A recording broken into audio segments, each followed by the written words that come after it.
In year 325, Constantine declares Christianity the official religion of the Roman Empire.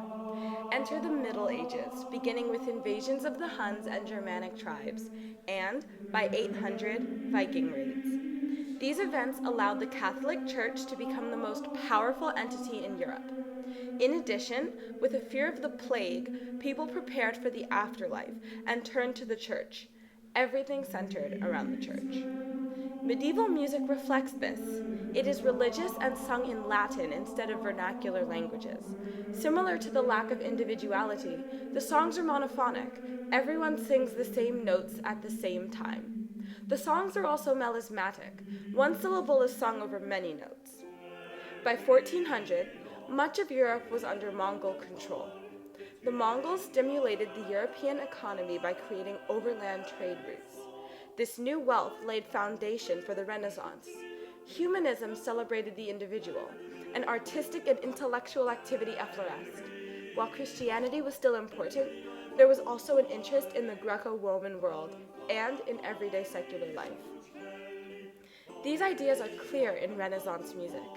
Individual talents are celebrated, so music is sung in polyphony. There is even solo music, like madrigals. With the printing press introduced in the 1450s, a composer can easily share complicated music.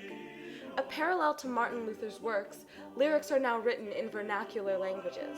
And, like the art, the music has depth and dimension. During the Protestant Reformation, people broke away from the Catholic Church for the first time. It was a challenge of tradition. Philosophers in the Enlightenment discussed different ways to run a society or an economy. People were ready for change. These ideas transcend to Baroque music. Composers always wanted something new. The Baroque era uses instruments, emotion, and opera, all for the first time. Baroque music is created in a post-printing press world, so it is written precisely and with ornamentation.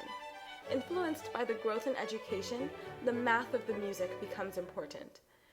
1750 marked the Great Divergence, when Europe's wealth grew exponentially, while the rest of the world was poor.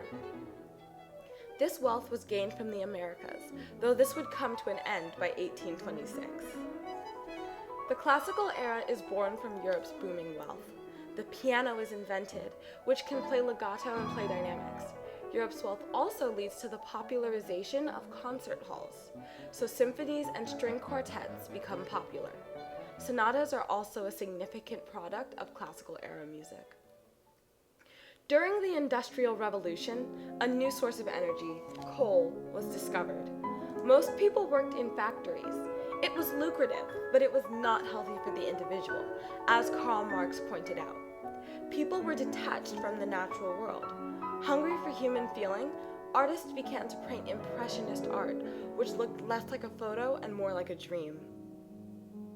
Romantic music is similar to impressionist art due to its emotional depth, dramatic dynamics, and flexible keys. A musician who plays romantic music can take artistic liberty to play with the notes, rhythm, and dynamics. Romantic music is more about feeling than precision.